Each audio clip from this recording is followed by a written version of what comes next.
mulai buat selamat pagi, selamat pagi yang pertama di Desembernya, dan selamat pagi teman-teman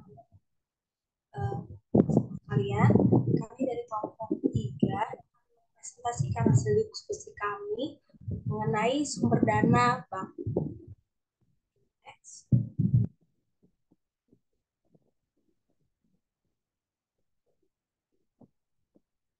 Oke, sebelum memulai pemaparan kami mengenai memperkenalkan diri. Sorry. Sebentar ya.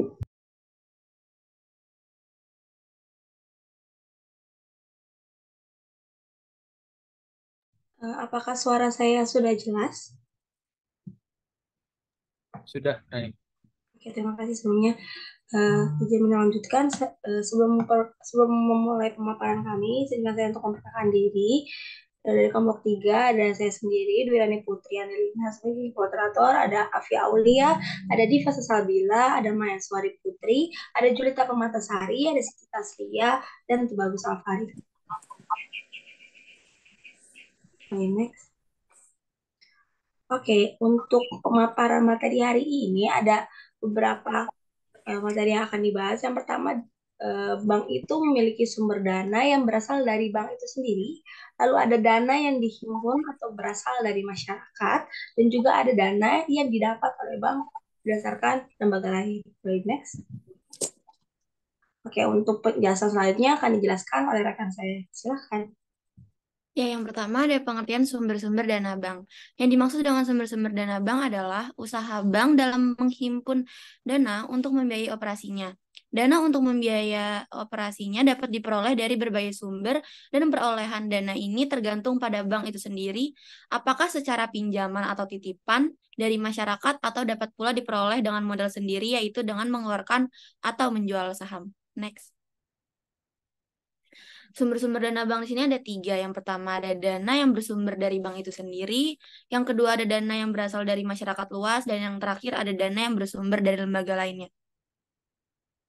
Next. Ya, selanjutnya bisa dilanjutkan oleh rekan saya. Makasih sebelumnya. Oke, seperti yang katakan bahwa setiap bank kan selalu berusaha untuk meningkatkan bagaimana jumlah dananya sendiri, selain untuk memenuhi suatu kewajiban dalam menyediakan modal minimum atau biasa disebut dengan capital allocation ratio untuk memperkuat bagaimana kemampuan ekspansi serta persaingannya, di mana setiap bank yang meningkatkan modal akan tercermin dari besar yakar. Hal inilah yang menjadi salah satu tingkat yang akan meningkatkan kepercayaan masyarakat terhadap bank tersebut. Yang pertama yang di sini kita akan membahas bagaimana sumber dana yang berasal dari bank itu sendiri. Seperti yang diketahui bahwa sumber dana bank ini menjadi dana pihak pertama yang berasal dari modal setoran para pemegang saham, di mana secara garis besarnya terdapat 3 pencarian dana sendiri yang terdiri dari yang pertama itu ada setoran modal dari pemegang saham, di mana setoran ini merupakan modal yang menjadi sumber utama perusahaan dari para pemegang saham lama atau pemegang saham baru. Modal yang disetor merupakan jumlah uang yang disetor secara efektif oleh pemegang saham pada saat bank itu berdiri.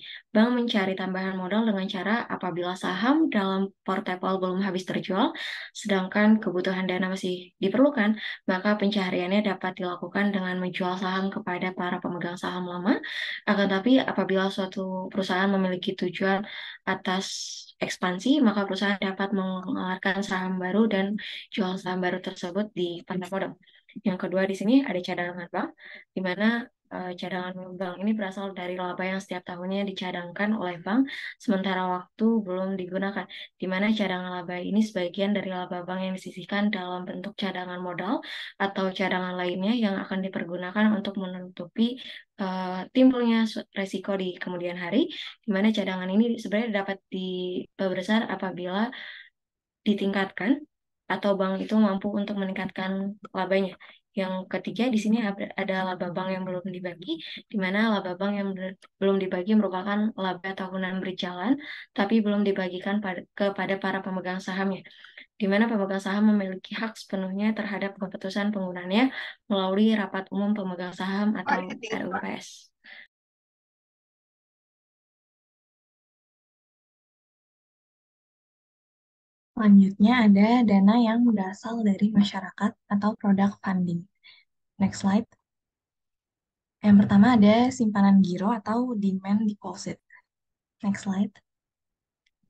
Nah, jadi rekening giro atau simpanan giro ini merupakan simpanan yang penarikannya dapat dilakukan setiap saat dengan menerbitkan cek untuk penarikan tunai atau biliet giro untuk pemindah bukuan. Penjelasan lebih lengkap.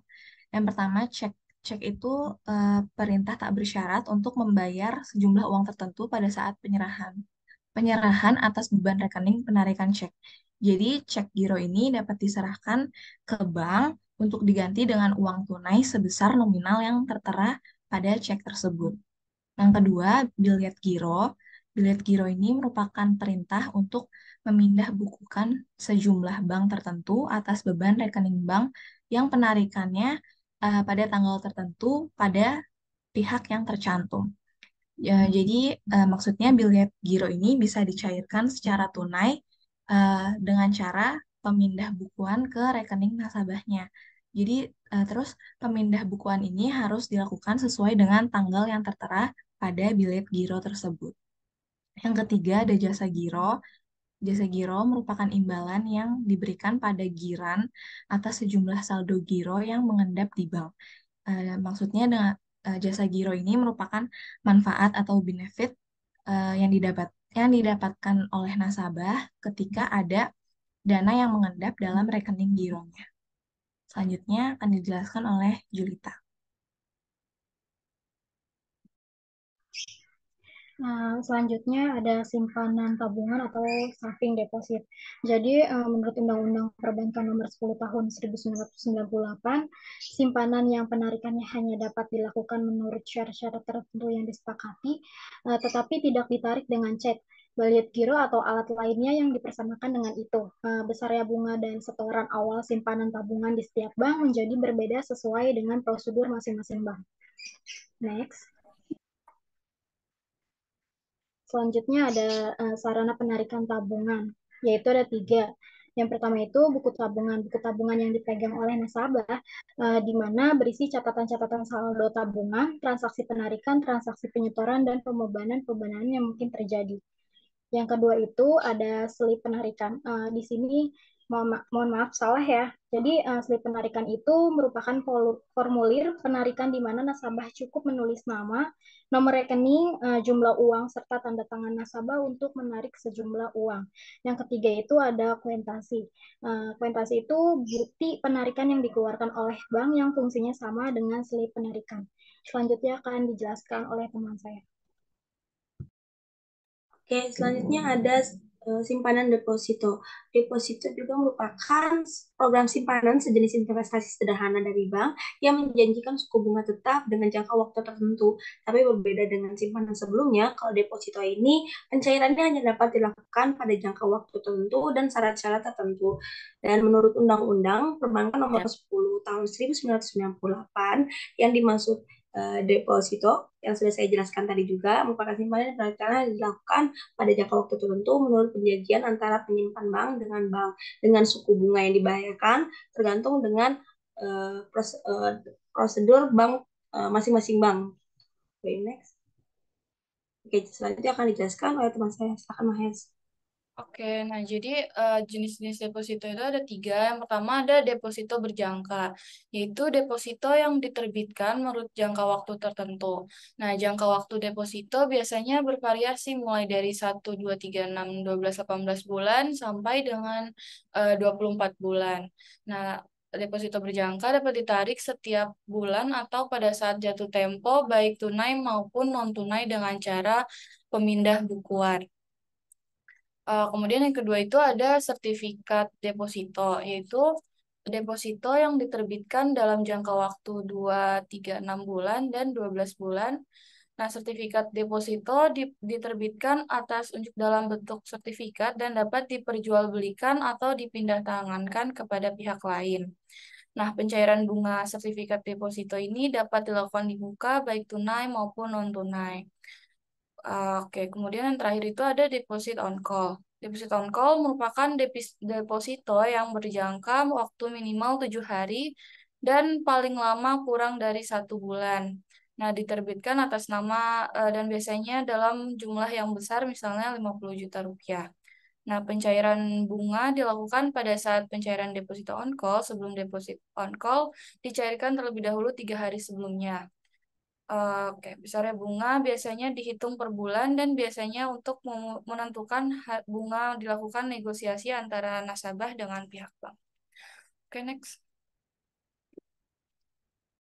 Selanjutnya akan dibacakan teman saya. Oke, untuk selanjutnya itu tentang dana yang bersumber dari lembaga lainnya. Jadi, dana yang bersumber dari lembaga lainnya itu terbagi menjadi 4 macam. Yang pertama itu ada kredit likuiditas dari Bank Indonesia. Jadi, pada kredit likuiditas dari Bank Indonesia ini merupakan kredit yang diberikan Bank Indonesia kepada bank-bank yang mengalami kesulitan likuiditasnya dan juga diberikan kepada pembiayaan sektor-sektor tertentu. Lalu berikutnya itu pinjaman antar bank atau call money. Jadi pada call money ini merupakan pinjaman yang diberikan kepada bank-bank yang mengalami kalah clearing dan pinjaman ini bersifat jangka pendek dengan bunga yang relatif tinggi. Lalu berikutnya pinjaman dari bank-bank luar negeri. Jadi eh, jadi hal ini merupakan pinjaman yang diperoleh oleh perbankan dari pihak luar negeri. Lalu yang terakhir surat berharga pasar uang.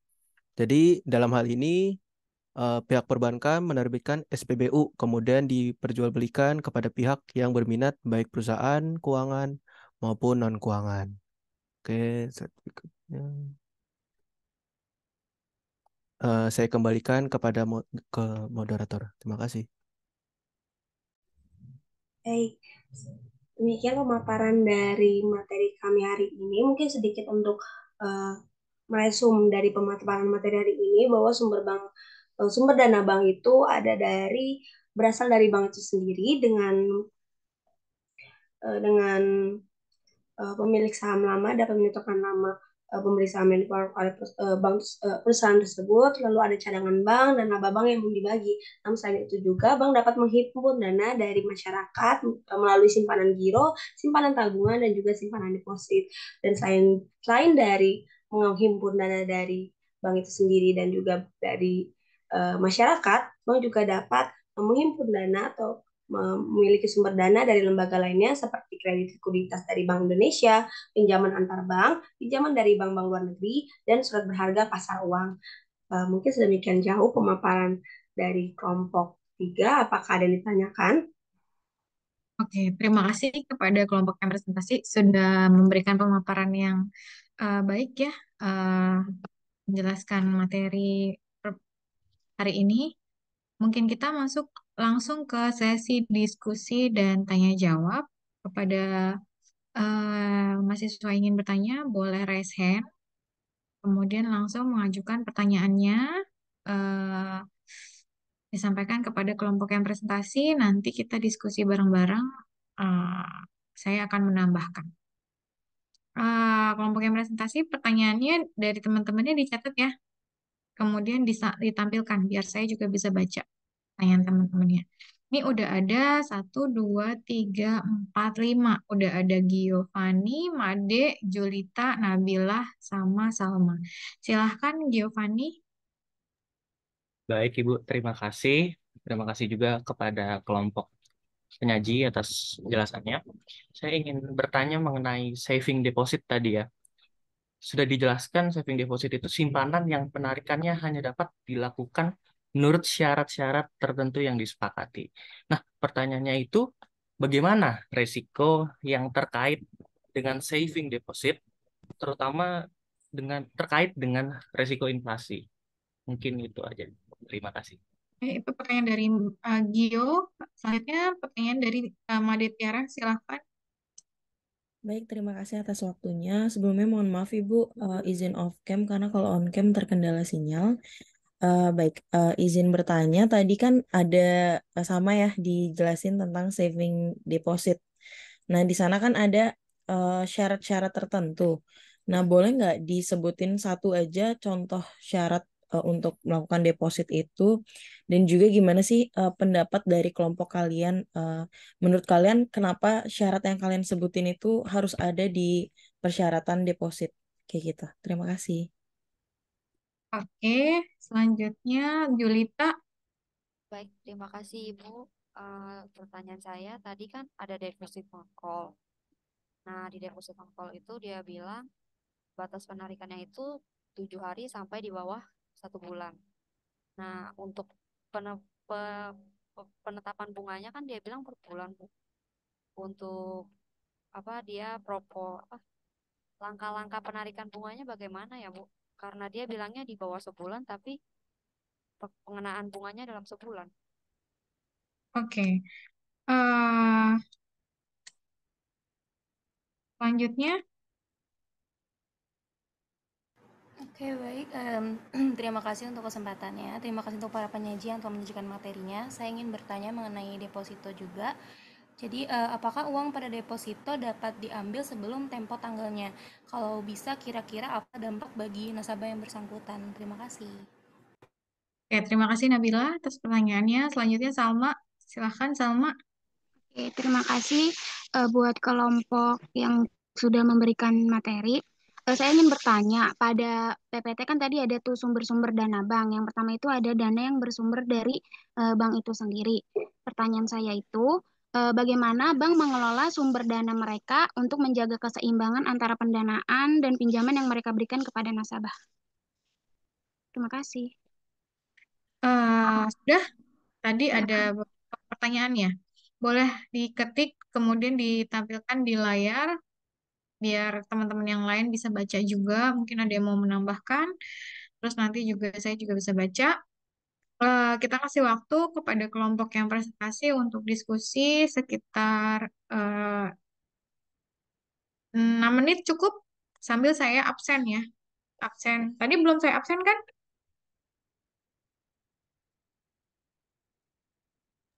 Belum, Bu. Oke, sambil kelompok yang presentasi diskusi, saya absen dulu.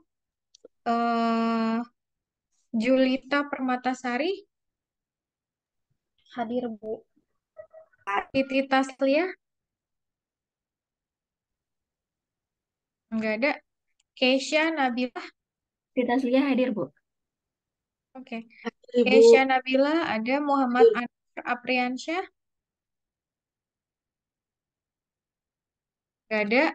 Maheswari Putri Karima, Hadir, Bu. Afia Aulia, Hadir Ibu.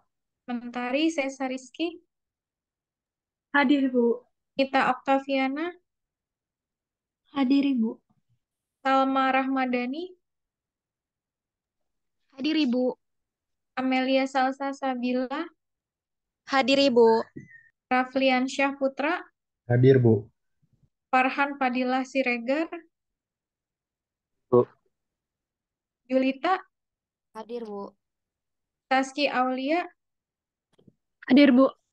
tuh bagus. Alfarik tadi ada ya. Hakim Nur Rahman. Hakim nggak ada. Dwirani Putri, Hadir Ibu. Onasis, Hadir, Bu. Nabila Nur Abidah tadi ada ya. Raditya, Hadir, Ibu. Tiara Ramadhani, nggak ada Tiara. Hadir, Zidan, Bu. oke. Zidan Indra Rahmanto, Hadir, Bu. Puspa Nur Aini Putri, Hadir, Bu. Gina Mutmainnah Zain, Hadir, Bu. Hosiana Gracia, Hadir Bu. Yoselin Pardosi, Hadir, Ibu. Diva Salsabila Yohan, Hadir. Raka Bagus Ananto, Hadir, Bu. Kausar Naufal, Kausar nggak ada. Zalfa, Hadir, Ibu. Muhammad Arkan, Hadir, Bu. Davina Ardana Putri, Hadir, Bu. Krisna Widwi, Hadir, Bu. Ayub, Hadir, Bu. Keisha Andana, Andani, Hadir, Ibu. Anggi Naro, Hadir, Bu. Kalista Cahyarani Setiawan. Hadir Ibu. Adila Putri. Hadir Bu. Oke, yang nggak masuk berarti Hakim Nur Rahman ya? Kausar ada Kausar. Sama Muhammad Anur. Izin ini Bu, Muhammad Anur udah join Bu. Ini di chatnya udah ngomong. Oke. Hakim Nur Rahman. Hakim.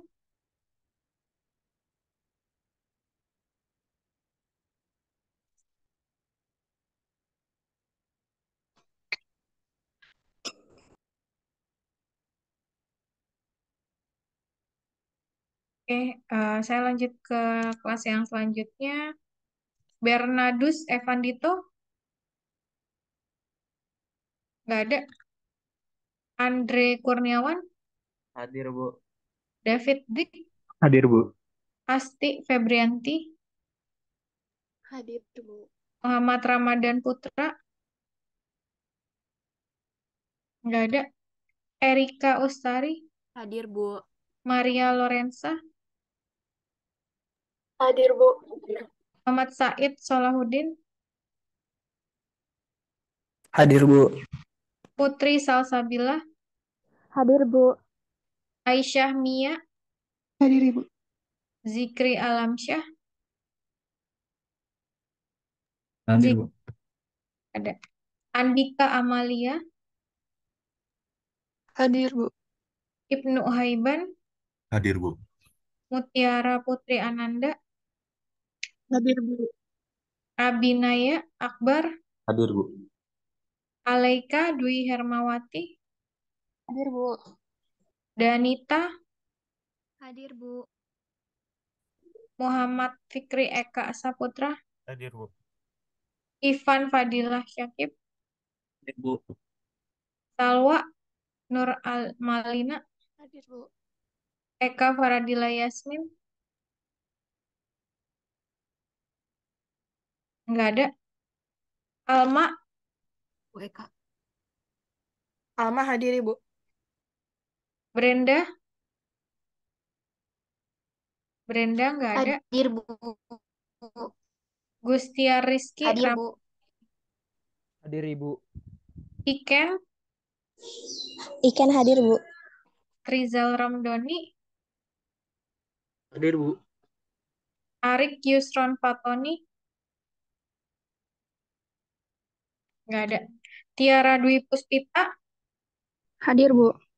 Giovanni ada. Syafina. Hadir Bu. Febrian Wijanarko.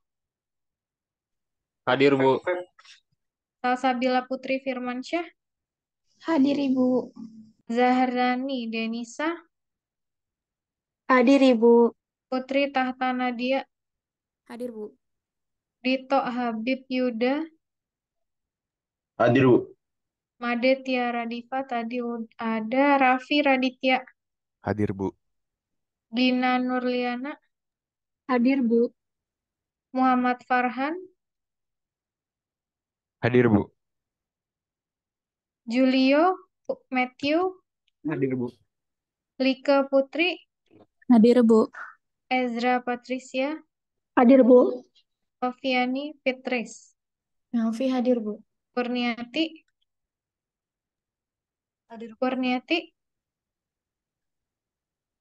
Nggak ada. Oke, berarti yang nggak hadir. Bernardus. Hadir Ibu. Maaf tadi sedang ngomong lagi. Muhammad Ramadan Putra Riyadi. Nggak ada. Eka Faradila. Nggak ada. Arik Yusron. Eka ada Eka Ibu. hadir itu Bu. Suaranya tapi nggak ada. Nah, itu ada yang on cam. Eka. Eka Faradila. Oke. Eka. Arik ada Arik. Izin jawab, Bu, untuk Arik itu sebenarnya dari kelas B, tapi dia ikut program UMK, Bu. Oh, oke. Saya tanggalin dulu.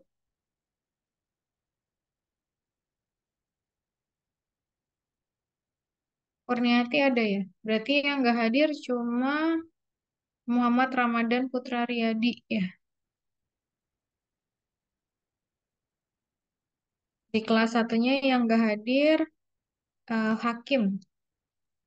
Halo Bu, maaf. Saya hadir Bu Hakim, Bu. Oke, Kausar ada Kausar?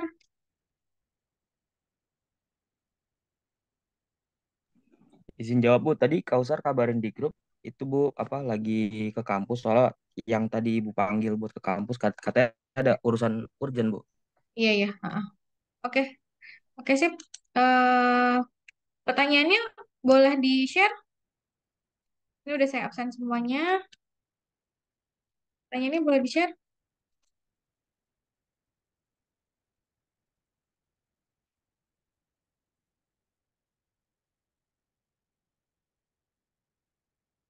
Saya izin share screen ya, Bu.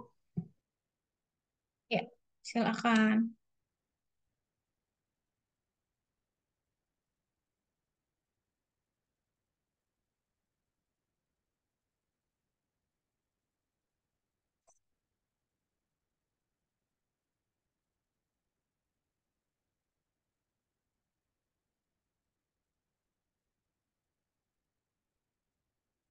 Belum muncul ya? Belum. Oh, belum muncul, Kak? Belum Bentar ya. muncul. Nah, Iya. udah.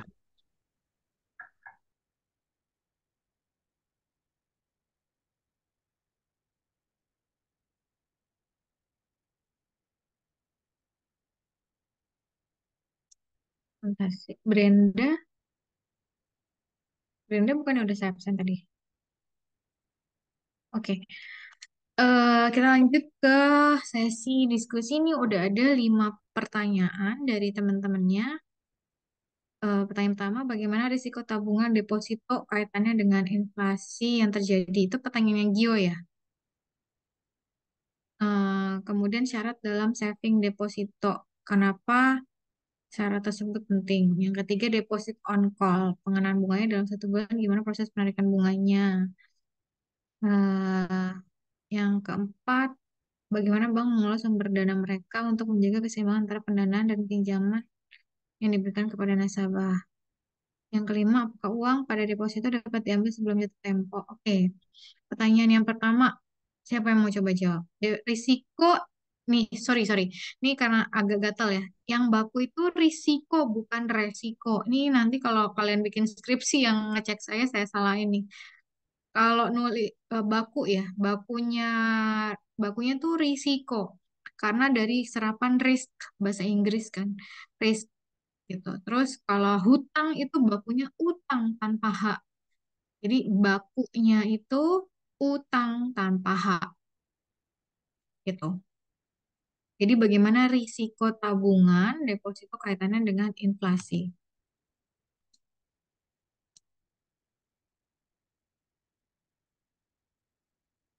Yang mau jawab siapa?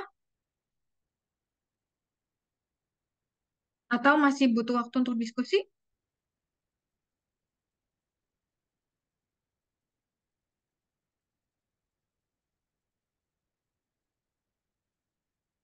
Ibu, saya mau jawab pertanyaan yang dari Tiara. Tiara, pertanyaannya yang mana? Yang satu Ini boleh contoh. ditulis nama-namanya siapa yang aja yang nanya. Nggak ada keterangannya.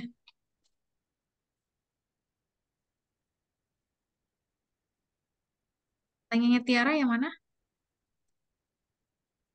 Yang satu contoh syarat deposit dan kenapa harus ada syarat itu. Oke. Gimana? Jawabannya yang pertama itu batasan jumlah minimal deposit. Yang kedua, waktu yang ditentukan untuk melakukan deposit. Yang ketiga, verifikasi akun sebelum deposit dapat dilakukan. Syarat-syarat ini kenapa dipakai? Karena pertama, menghindari penipuan. Yang kedua, mengelola risiko. Yang ketiga, mematuhi regulasi. Yang keempat, mendorong kualitas transaksi. Jadi syarat-syarat deposit itu untuk melindungi kedua pihak yang terlibat dalam transaksi dan memastikan integritas sistem keuangan. Apakah cukup menjawab, Tiara? Kalau buka deposito, ini karena saya cerita pengalaman saya sendiri ya. Pasti kan harus bawa data diri ya, buku tabungan. Nah, untuk buku tabungan itu kan proses pembuatan buku tabungannya kan harus menyampaikan data diri, misalnya kayak KTP gitu kan, atau paspor, atau SIM gitu. Jadi untuk menghindari penyalahgunaan data diri orang lain gitu. Karena banyak kasus rekening bank kita itu digunakan untuk kejahatan kayak gitu. Jadi rekening bank apa namanya, penjahat-penjahat itu kadang menggunakan rekening bank orang lain untuk penyaluran uang hasil kejahatannya dia gitu. Nah, kalau misalnya makanya hati-hati banget, kamu jangan pernah memberikan data diri kamu, KTP kamu dibuka untuk dipinjam ya, untuk membuka rekening. Karena bisa jadi rekening itu diperuntukkan untuk menyimpan uang-uang hasil kejahatan gitu. Misalnya money laundering gitu. Terus kalau syarat pembukaan deposito itu kan juga ada jumlah minimum deposit ya. Kalau itu sih sebenarnya untuk memastikan nilai ekonomis yang signifikan buat siapa? Buat si bank dan juga untuk kita gitu. Jadi misalnya kamu naruh duit 100.000 gitu di deposito, ya nggak signifikan profitnya buat bank, buat kamu sendiri apalagi gitu kan. Jadi untuk deposito itu memang ada jumlah minimum depositonya yang disetor biar apa? Biar jumlahnya signifikan baik untuk si bank karena kan ketika menerbitkan deposito nih saya contohin saya punya deposito tapi saya nggak nunjukin nominalnya. Ini contoh deposito saya. Ini lipat lagi. Ini nggak apa-apa yang penting nominalnya ya. Ini bisa dicairin. Nah, ini untuk deposito tuh kurang lebih kayak gini. Ini nggak kelihatan kan nominalnya?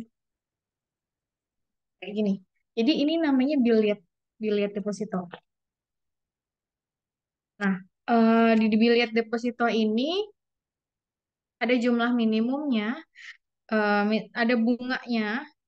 Misalnya bunganya mau berapa bulan? Minimum sih 3 bulan ya.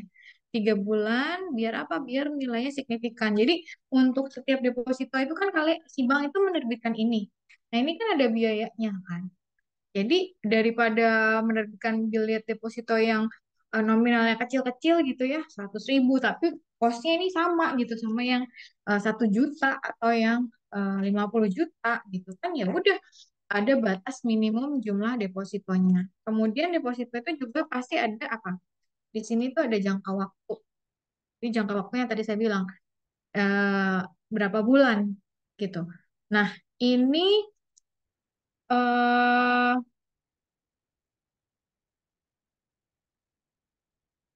jangka waktu ini biar apa? Biar nilai depositonya itu juga besar. Jadi kalau misalnya cuma sebulan, 2 bulan, itu kan maksimum minimal sih biasanya 3 bulan ya deposito tuh. Kecuali yang deposit on call. Kalau on call itu beda. Kalau on call itu dia nominalnya besar. Kalau on call. Jadi jangka waktu ini tujuannya biar uang yang diterima oleh bank itu bisa diputerin dulu sama si bank. Gitu kan, bank itu kan sebagai lembaga intermediasi. Jadi uang yang diterima dari saya ini di dalam deposito ini sama bank itu bukan diendapkan gitu aja, tapi sama bank diputerin. Diputerinnya dengan apa? Dengan disalurkan dalam bentuk kredit kepada debitur-debitur. Kita misalnya ke UMKM, sehingga dari debitur yang kredit yang disalurkan tadi dia dapat apa? Margin bunga, keuntungan ya. Jadi dia menetapkan bunga misalnya 6%. Dia kasih ke saya ini bunga cuma berapa persen? Cuma 3,25%. Selisihnya berapa? Gitu. Itu bisa jadi keuntungan bank. Terus bisa juga untuk menutupi biaya operasionalnya dia. Gitu. Jadi harus ada jangka waktu gitu. Ada jangka waktu biar bank ini bisa mengelola uang yang disimpan ini untuk diputar kembali gitu, dan untuk bank itu bisa mengelola likuiditasnya gitu. Jadi bisa apa udah disimpan terus ditarik lagi kan ya gimana gitu ya, nggak bisa diputerin lagi, dijadiin uang lagi, dibungakan lagi gitu. kembangkan lagi. Kemudian biasanya ada juga di bank ini ada tingkat bunganya. Tingkat bunganya juga pasti tertera ya. Terus ada nih yang di bunga ini juga ada sistemnya kita mau apa? Mau menambah nominal atau menambah bunga. Jadi di sini ada tulisannya di bagian bawah. Sini ada menambah nominal atau menambah bunga di bagian bawah. Itu eh, maksudnya bedanya apa, Bu? Jadi gini, misalnya saya naruh nih duit 100 juta untuk ditaruh di deposito. Nah, eh, bunganya itu mau dimasukin ke tabungan atau mau menambah deposito saya yang tadi saya masukin. Deposito saya yang saya masukin tadi kan 100 juta. Ini bunganya, misalnya bunganya ini 3,25%. Berarti sekitar 3 jutaan ya, 100 juta. Sekitar 3 jutaan, tapi itu belum dipotong pajak deposito. Ada pajak deposito 15%. Jadi setelah dikurangi pajak, bunganya ini, tapi bunganya dibayarnya per bulan ya. Jadi ini bunga 3,25% itu bunga tahunan. Nah, tapi dibayarnya dibagi 12 berarti ya. Dibagi 12 dibayar per bulan bunganya. Bunganya ini mau masuk lagi ke rekening bank atau mau menambah deposito. Kalau saya itu menambah nominal deposito. Karena apa? Karena jadinya deposito saya eh, yang bulan berikutnya dibungakannya bukan atas 100 juta aja, tapi atas 100 juta ditambah bunga deposito yang saya dapat di bulan pertama. Paham ya maksud saya ya? Jadi kalau misalnya saya masukin ke tabungan, berarti kan untuk bulan-bulan berikutnya yang dibungakan hanya yang 100 juta. Tapi kalau misalnya saya masukin ke nominal deposito, berarti bulan berikutnya yang saya dapat adalah bunga dari 100 juta plus bunga di bulan pertama. Terus kalau bunga bulan ketiga berarti yang saya dapat adalah bunganya dari 100 juta plus bunga bulan pertama plus bunga bulan kedua. Gitu. Itu yang saya dapat untuk bunga bulan ketiga. Jadi makin berbunga gitu. Ini ada di deposito. Jadi pertanyaannya itu kan syarat dalam saving deposit itu mengapa syarat tersebut jadi penting? Syaratnya pasti ada jumlah minimum, kemudian umur minimum biar nasabah ini punya kapasitas hukum dalam membuat kontrak keuangan. Jadi yang di bawah umur kan nggak bisa membuat keputusan ya, karena dia masih di bawah umur, nggak bisa membuat keputusan yang sifatnya legal gitu. Sementara kalau bikin deposito itu ada banyak berkas yang harus kamu tanda tanganin gitu. Jadi kenapa harus umurnya memenuhi biar kamu memiliki kualifikasi untuk membuat kontrak perjanjian, kontrak keuangan dengan si bank itu. Kemudian kadang juga bank itu minta bukti sumber dana. Untuk apa? Karena bank mau menghindari uang yang masuk itu merupakan uang hasil tindak kejahatan.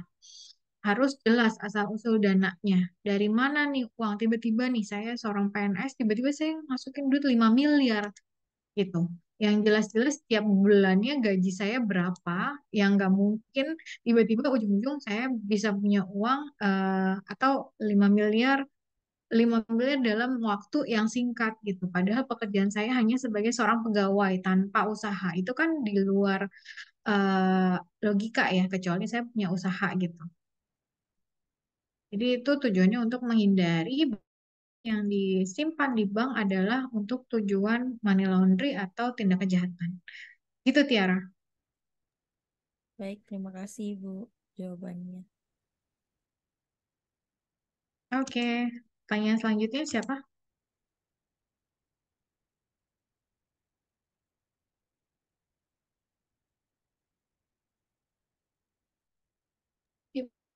Jawab yang nomor 5.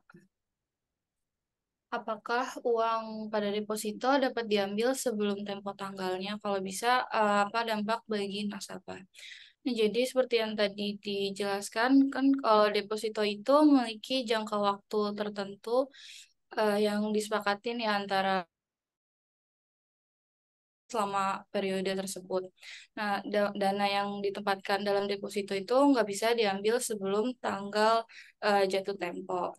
Tapi biasanya kalau di mau ditarik sebelum jatuh tempo, bank memperlakukan penalti atau pengurangan bunga jika nasabah menarik deposito sebelum jatuh tempo. Besarannya itu biasanya tergantung antara perjanjian bank sama nasabahnya. Nah, terus juga selain penalti bunga, bank juga mengenakan biaya adminnya untuk penarikan dana deposito sebelum jatuh tempo gitu. Terus mungkin beberapa deposito memiliki ketentuan khusus ya yang memungkinkan penarikan dana sebelum jatuh tempo dalam situasi tertentu gitu. Tapi nasabahnya perlu memberikan bukti atau alasan yang dapat diterima oleh bank. Terus juga beberapa bank memerlukan persetujuan khusus dari pihak bank untuk menarik dana deposito sebelum jatuh tempo gitu. Sekian Bu. Ya, Mungkin bisa jadi ditambah. kebetulan saya juga cerita pas banget deposito yang saya punya itu boleh ditarik sebelum jatuh tempo. Tapi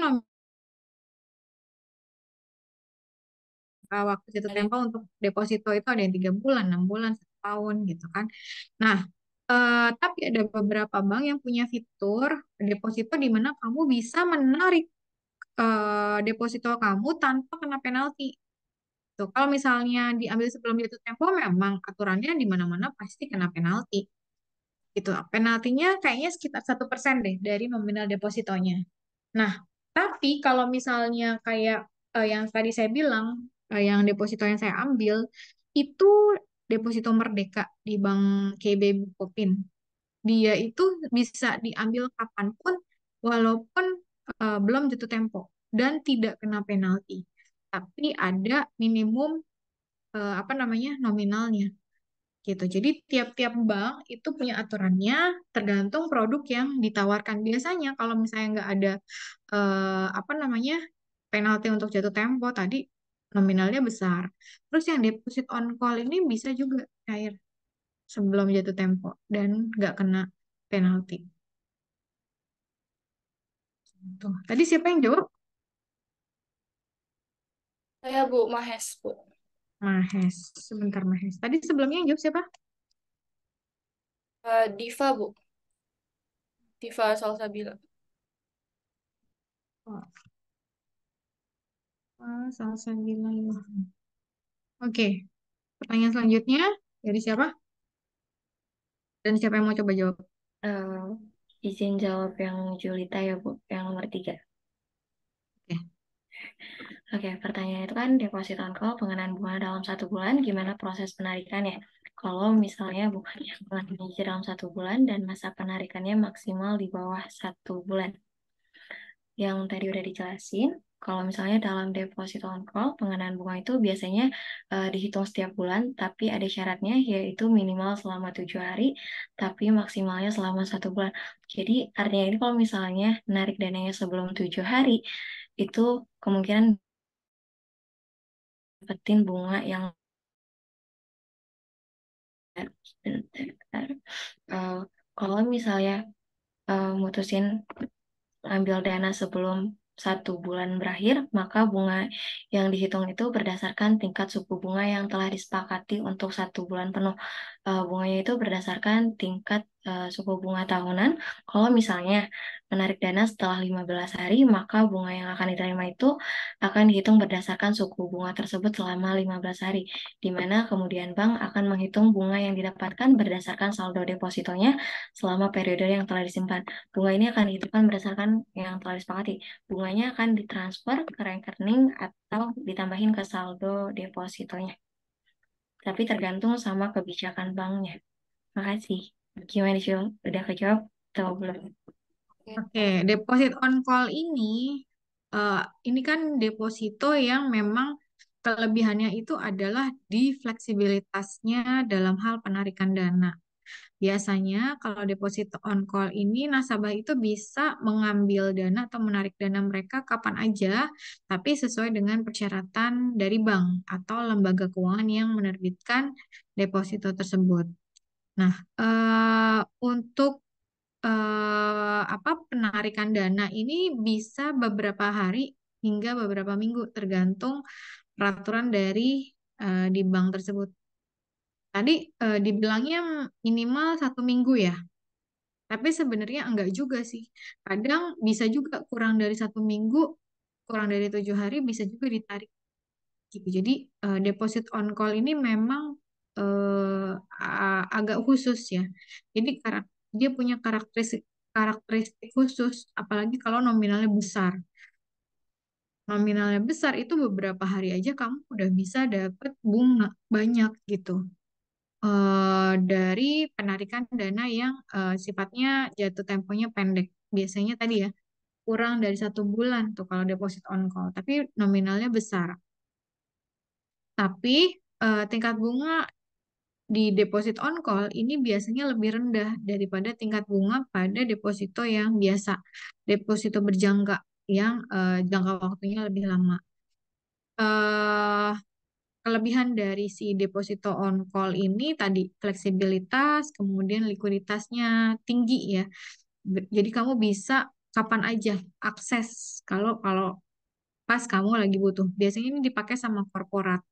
Korporat eh jadi misalnya dia dapet aliran dana nih, terus belum ada kebutuhan. Nah, biasanya disimpan di deposit on call sampai dia dapat bunga. Nah, bunganya aja itu bisa buat bayar gaji karyawan gitu, satu kantor. Jadi itu saking besarnya deposit on call ini. Jadi memang nominal deposit on call ini nggak main-main, makanya fleksibilitasnya tinggi. Itu kelebihannya. Fleksibilitasnya tinggi, likuiditasnya tinggi. Nah,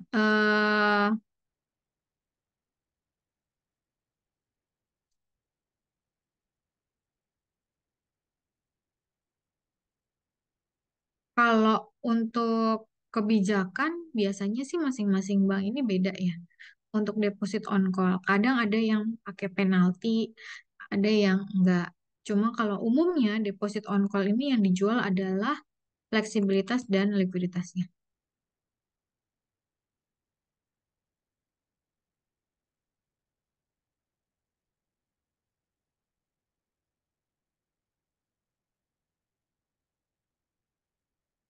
Oke, lanjut.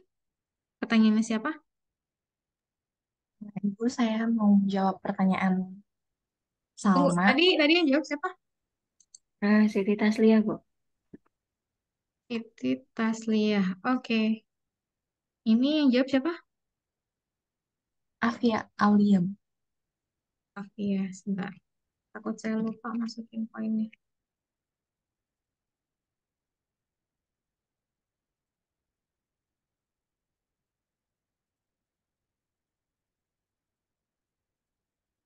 Oh, nggak ada ya Afia ya? Afia kan ya? Iya, Bu. AFYA. NIM-nya berapa Afia? 17056222016. 016.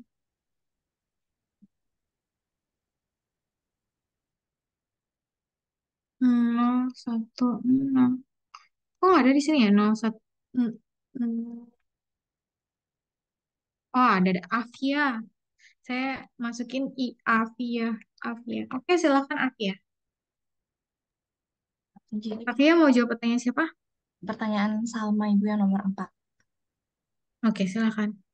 Pertanyaannya, bagaimana bank mengelola sumber dana mereka untuk menjaga keseimbangan antara pendanaan dan pinjaman yang mereka berikan kepada nasabah.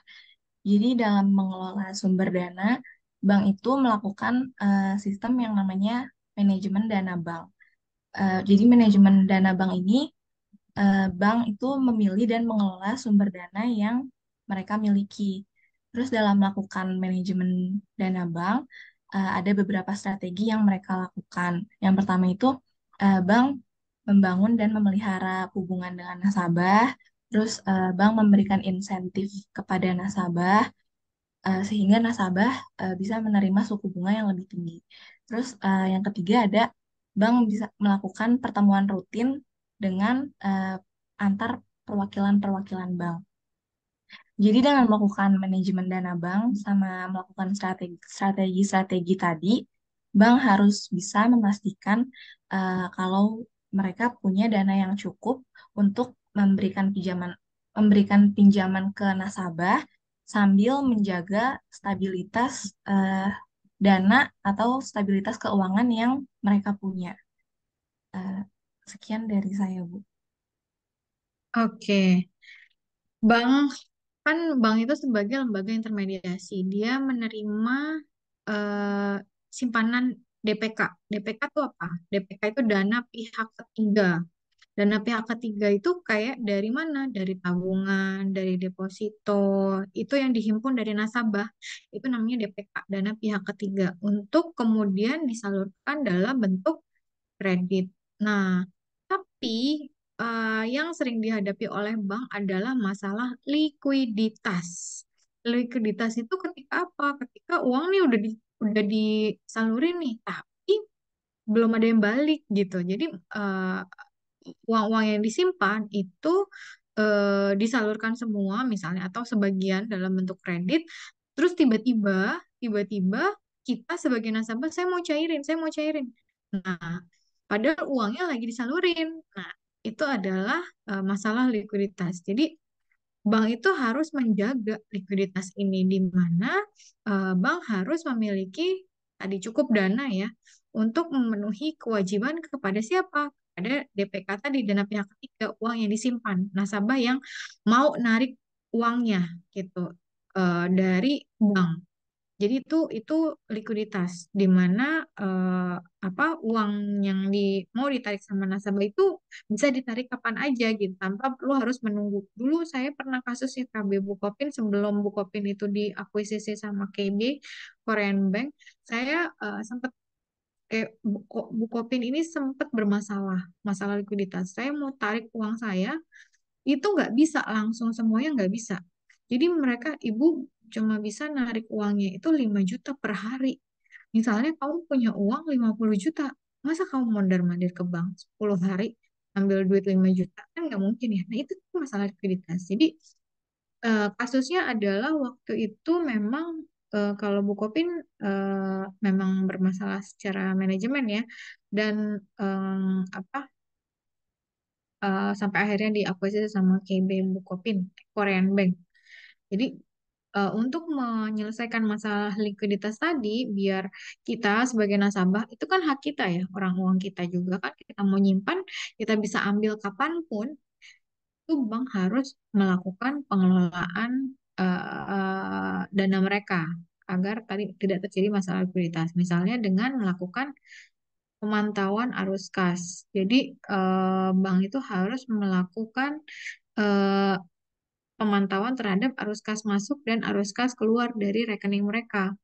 Itu harus melibatkan pelacakan deposito yang diterima dari nasabah, pembayaran bunga kepada nasabah, penarikan dana nasabah, dan penggunaan dana untuk pemberian kredit.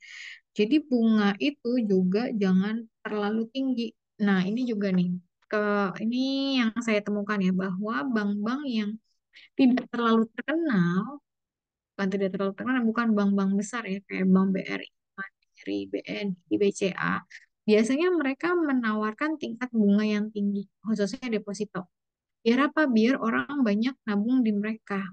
Tapi kalau bank-bank besar, misalnya kayak Mandiri, BCA, BRI, bunga deposito mereka nggak tinggi karena orang udah percaya untuk menyimpan uang mereka di bank tersebut gitu. Kemudian bank itu biasanya juga main di pasar uang. Nah, jadi ini yang juga kalian perlu ketahui bahwa bank itu selain berfungsi sebagai lembaga intermediasi, jadi mereka punya kewajiban kan minimum berapa jumlah kredit yang disalurkan. Kadang-kadang bank itu bandel. Mereka untuk menjaga NPL, NPL itu non-performing loan. Jadi kredit yang tidak terbayarkan. untuk menjaga tingkat NPL rendah, biar nggak ada kredit yang tidak terbayarkan, bank itu memutarkan uangnya di money market atau capital market, atau membeli surat berharga, eh, obligasi gitu ya, obligasi negara atau surat utang gitu, yang lebih pasti, yang udah pasti menerima pendapatan gitu, dibandingkan tadi disalurkan dalam bentuk kredit. Iya kalau usahanya lancar, iya kalau usahanya jalan. Kalau usahanya nggak jalan gimana? Jadi biasanya bank itu juga punya eh, portfolio investasi. Mereka juga main di pasar uang. Mereka beli apa namanya, deposito atau surat utang negara, surat berharga, tapi yang jangka pendek, bukan yang jangka panjang. Karena kalau jangka panjang ya susah juga nanti kan menarik duitnya jadinya. Karena udah diinvestasikan oleh bank di surat berharga jangka panjang. Terus bank juga punya manajemen risiko. Risiko ini untuk mengukur potensi risiko dari si likuiditas si bank ini gitu. Bank ini apa misalnya mempertimbangkan berbagai skenario termasuk penarikan dana besar dari nasabah atau perubahan dalam tingkat bunga. Misalnya, kalau tiba-tiba bank ada istilah namanya rush in ya. Rush in itu adalah penarikan secara besar-besaran. Itu waktu tahun 98 tuh kejadian kayak gitu. Sama tahun 2008. Jadi pas krisis-krisis keuangan global, tingkat kepercayaan nasabah sama bank itu rendah, otomatis orang berbondong-bondong menarik uangnya dari bank gitu. Nah, itu namanya rush in. Jadi penarikan secara bersama-sama uang oleh nasabah itu namanya rush in. Nah, bank itu untuk manajemen risikonya bisa nih membuat skenario ini. Misalnya ada krisis, misalnya tingkat inflasinya naik gitu. Kemudian orang berbondong-bondong menarik uangnya di bank. Nah, itu harus sudah diantisipasi oleh si bank gitu. Dia punya manajemen risiko. Kemudian dia juga punya eh, istilahnya dana cadangan ya. Memang aturan dari Bank Indonesia, setiap bank, setiap lembaga yang bikin bank gitu ya, dia pasti punya capital adequacy ratio atau CAR gitu. Cadangan uang tunai. Nah, bank itu disyaratkan oleh BI punya CAR, capital adequacy ratio atau cadangan uang tunai, atau cadangan likuiditas yang bisa digunakan untuk situasi darurat. Kalau misalnya tadi ada rush in, penarikan dana secara massal. Mungkin cukup menjawab. Gimana, Salma? Baik, Ibu. Terima kasih atas jawabannya, Bu. Oke. Untuk selanjutnya, pertanyaan siapa yang belum terjawab? Ya, Bu, saya izin menjawab pertanyaan dari Giovanni. Silakan. Pertanyaannya itu bagaimana resiko tabungan deposito kaitannya dengan inflasi yang terjadi. Jadi tabungan deposito memiliki beberapa kaitan dengan inflasi. Yang pertama itu penurunan nilai nyata. Ketika inflasi melebihi tingkat bunga yang kita peroleh dari deposito, maka nilai nyata dari uang kita akan berkurang. Ini karena daya beli uang kita akan berkurang seiring waktu. Misalnya jika inflasi 5%, dan deposito hanya memberikan bunga 3%, maka kita sebenarnya kehilangan daya beli sebesar 2%. Yang kedua itu kesempatan rugi. Uang yang diinvestasikan dalam deposito terkunci untuk jangka waktu tertentu. Ini berarti kita kehilangan deposito untuk mentransfer uang kita ke instrumen lain yang mungkin memberikan hasil lebih tinggi untuk mengimbangi inflasi. Yang ketiga, pilihan yang terbatas. Deposito biasanya dianggap sebagai investasi yang lebih aman dan stabil, tetapi ini juga berarti bahwa hasil lebih rendah dibandingkan dengan investasi yang lebih beresiko. Jadi kita harus mempertimbangkan trade-off antara keamanan dan hasil. Yang keempat itu diverifikasi portofolio. Untuk mengatasi resiko inflasi, banyak investor memilih untuk bercampur deposito dengan instrumen investasi lainnya seperti saham atau obligasi yang mungkin memberikan hasil yang lebih tinggi. Diverifikasi dapat membantu melindungi nilai portofolio kita dari dampak inflasi. Jadi sementara deposito aman, resiko utamanya adalah bahwa nilai uang kita mungkin tidak tumbuh sejalan dengan laju inflasi dan kita mungkin perlu mencari alternatif investasi atau strategi untuk mengelola resiko. Sekian, Ibu. Risiko tabungan deposito kaitannya dengan inflasi yang terjadi. Ya gini. Kalau kamu orang keuangan, kamu kalau naroknya cuma di tabungan, itu kamu bodoh. Kenapa? Karena bunga di tabungan itu cuma 0,sekian%.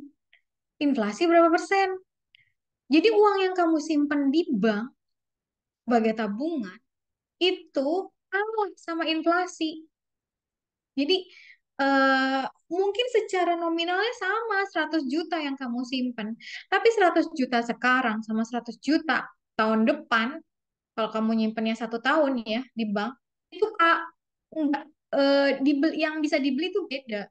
Jadi secara kertas, di atas kertas itu sama 100 juta, tapi secara daya beli pasti lebih sedikit yang bisa kamu beli tahun depan dibandingkan yang bisa kamu beli sekarang. Karena ada inflasi tadi kan. Nah, kaitannya sama deposito ini biasanya tingkat bunganya lebih tinggi daripada inflasi. Itu makanya saya nggak pernah nabung. Duit saya itu pasti saya taruh di deposito. Karena kalau saya tabung itu kalah kecuali untuk pengeluaran rutin ya, pengeluaran bulanan, belanja bulanan, Gojek, bayar listrik dan sebagainya itu taruh di tabungan karena kan harus liquid ya. Karena itu transaksinya harian gitu. Uang makan, uang apa namanya, belanja bulanan, uang masak dan lain sebagainya itu transaksinya bulanan. Tapi uang yang tabungan itu nggak ada saya taruh di tabungan biasa. Itu taruh di deposito atau saya taruh di reksadana. Saya simpannya di Bibit. Jadi setiap bulan tuh saya rutin naruh di Bibit di reksadana pasar uang di mana bunganya lebih tinggi daripada bunga tabungan yang cuma 0, sekian% rugi kamu kalau misalnya naruh di tabungan. Jadi taruhnya di deposito. Deposito ini biasanya karena dia di hold sama bank, konsekuensinya adalah dia harus memberikan tingkat bunga yang lebih tinggi. Sebentar, ada telepon.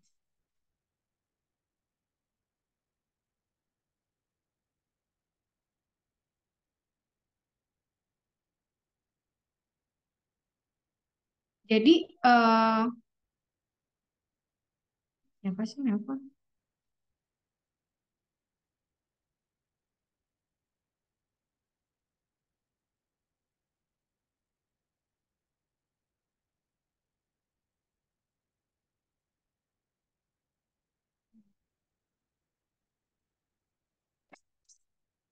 Jadi, ditaruhnya di deposito ini pasti biasanya ya bunganya itu kurang lebih apa namanya lebih sama atau lebih tinggi daripada inflasi gitu. Jadi itu untuk mengakomodir apa? Mengakomodir inflasi. Kalau misalnya lebih rendah dari inflasi mah orang nggak mau kali nyimpen uang di bank dalam bentuk deposito, udah gitu disimpannya dalam bentuk lama dan nggak boleh kita ambil-ambil gitu kan rugi dong. Nggak ada benefitnya gitu buat nasabah. Makanya pasti di deposito itu bunganya pasti lebih tinggi daripada inflasi. Kaitannya dengan inflasi ya kalau misalnya inflasinya lebih tinggi ternyata tiba-tiba daripada deposito gitu. Ya udah uang yang disimpan di deposito ya kalah ya. Maksudnya tetap aja secara nominal mungkin sama, cuma secara daya beli kalah gitu. Karena tadi kalah dari inflasi. Makanya kamu kalau investasi, kalau punya uang, itu kamu simpannya di instrumen apapun yang dia returnnya lebih tinggi daripada inflasi. Gitu.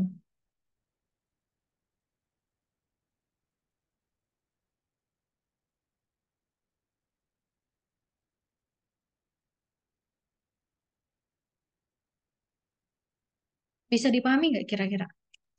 Baik, Ibu. Bisa dipahami. Terima kasih, Ibu.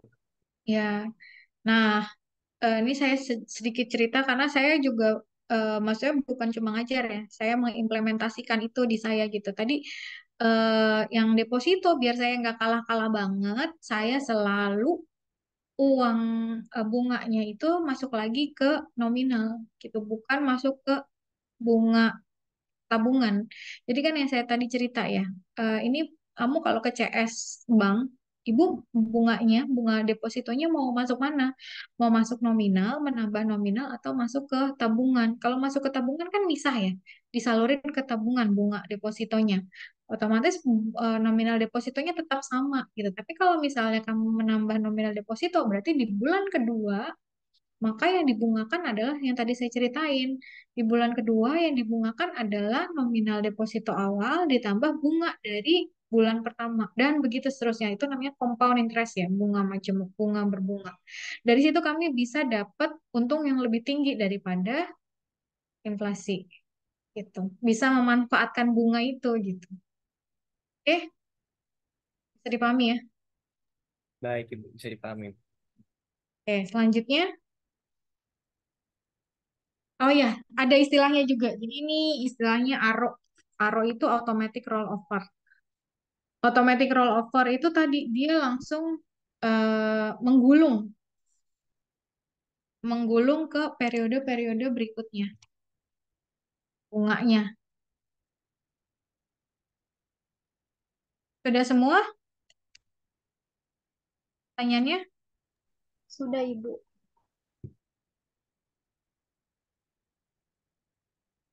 Nah, ARO ini juga ternyata bisa otomatis diperpanjang ke periode eh, berikutnya. Jadi kamu nggak perlu, misalnya nih di deposito saya sebenarnya jangka waktunya nih 6 bulan.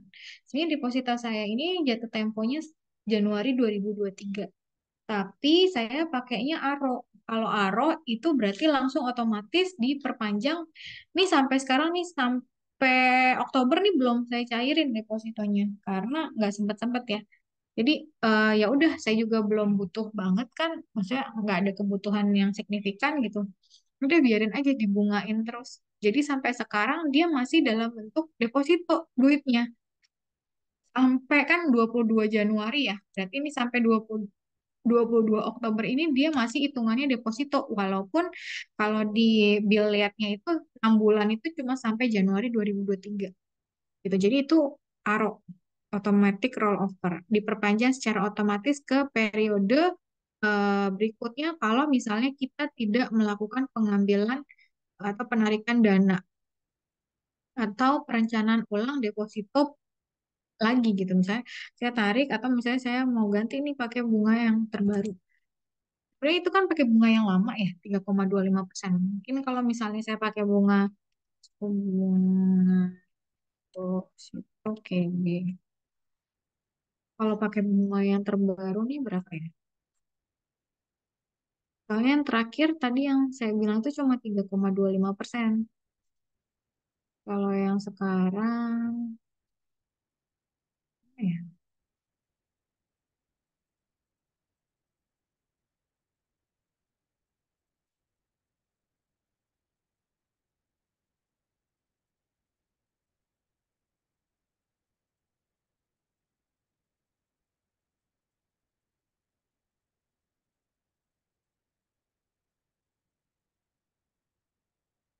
bunga deposito.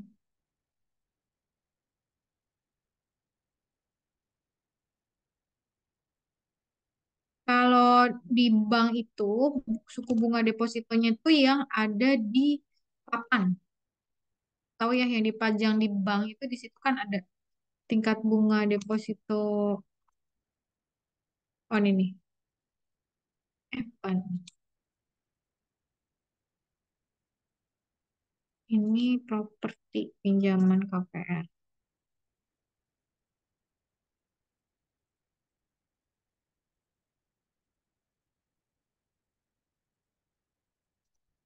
Gak ada ya, uang deposito Bukopin. Oh,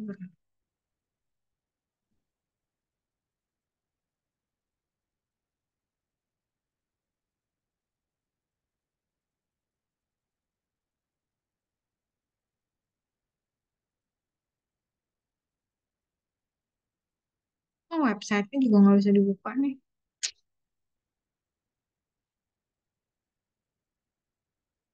Soalnya saya juga lagi mau ngecek nih tingkat bunganya berapa sekarang. Soalnya kalau sekarang lebih tinggi emang harusnya saya ganti ya ke tingkat bunganya sekarang. 4,25 nih ternyata. Tapi mungkin saya mesti cairin terus saya masukin lagi dengan tingkat bunga yang sekarang ya. Karena tingkat bunga yang sekarang lebih tinggi nih 4,25. Oke, mungkin itu aja. Masih ada lagi pertanyaan yang belum terjawab? Sudah terjawab semua, Ibu. Oke, sudah terjawab semua ya. eh Alhamdulillah kalau gitu mungkin karena sudah jam 11 lewat 17 juga, 11 lewat 18 ya. Kita mulai tadi jam 10 ya.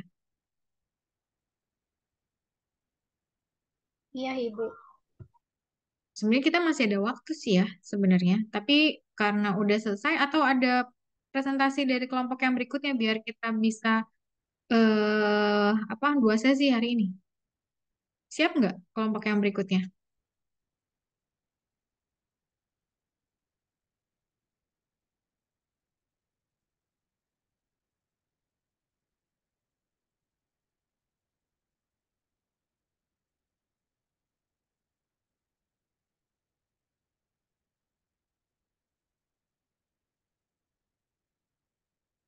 Maaf Ibu, sepertinya untuk dari kelompok selanjutnya, kelompok saya lagi nggak siap Bu, karena beberapa anggotanya lagi di luar Bu.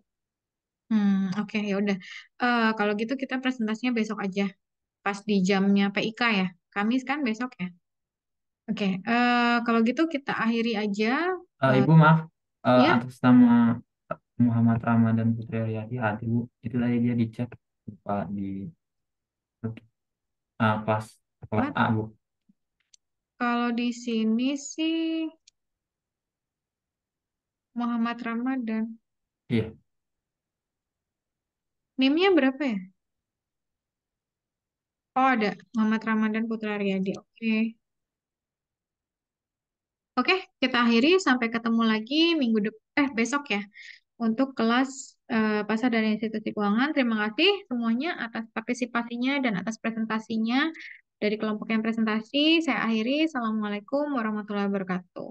Waalaikumsalam warahmatullahi wabarakatuh. Oke, Terima kasih banyak, Ibu. ya, saya Lid ya.